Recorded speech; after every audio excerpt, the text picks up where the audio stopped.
Red Bull say they will explain to Max Verstappen what Honda have done to address the reliability issues, as details of the Dutch driver's contract exit clause have emerged. I'm Thomas Maher, be sure to like and subscribe for the very latest Formula 1 news. Max Verstappen retired from the Tuscan Grand Prix on the first lap after being caught up in an early accident. He was driving slowly and falling back in the pack at the time, having encountered a power unit issue that he said was likely to have forced him to retire from the race anyway. This was after a software problem before the race that caused his mechanics to have to work hard to try to fix the problem, something they thought they'd managed. That retirement came just a week after Verstappen also retired from the Italian Grand Prix with an overheating RB16, while Max also retired from the season opener in Austria with a power unit problem. With 3 retirements from 10 races due to Honda, Verstappen's frustrations have boiled over on occasion, particularly on team radio, as he roared, "That's what you get with this fecking shit show." With the regulations stable next year, Verstappen says that a title tilt isn't possible this year or next as a result of the problems. "I hope that we'll be closer to Mercedes next year, but I don't think we'll beat them," Verstappen told Austrian TV channel ORF. With the coronavirus delaying the new regs until 2022, you can't change that much about the car, but I hope that there will be a new direction for us in 2022 with the new regulations. If you're so far away and you're also too slow, that won't happen. We still want to win every weekend, but the championship is over. Red Bull are eager to keep their star driver calm and assured, with team boss Christian Horner explaining that they intend to tell him exactly what Honda are doing behind the scenes to fix their problems. Max's frustration at another DNF is totally understandable. From the very first lap in Mugello, he was on it.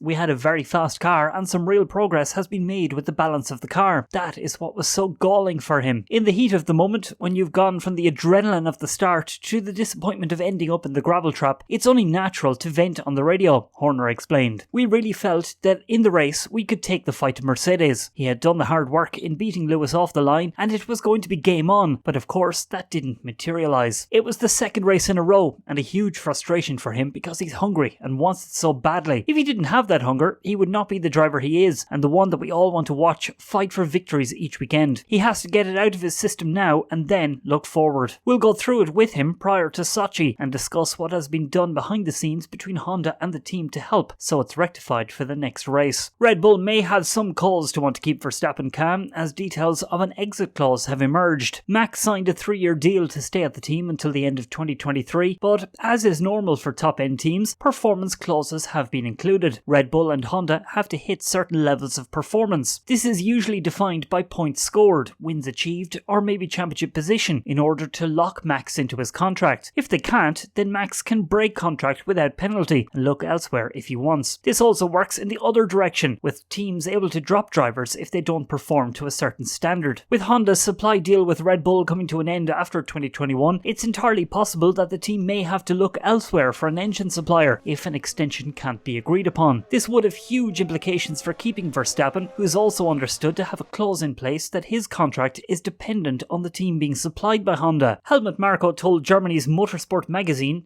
"In principle, this contract is fixed. With a normal course, everything is arranged. We now have a contract with Honda until 2021, and a Formula 1 car without an engine, that will of course be a difficult story. Max has a permanent contract until the end of 2021, and we're well aware that we need to provide him with a competitive engine." That's it from me for the moment. Don't forget to like and subscribe, and follow me on Twitter at Thomas Maher on F1.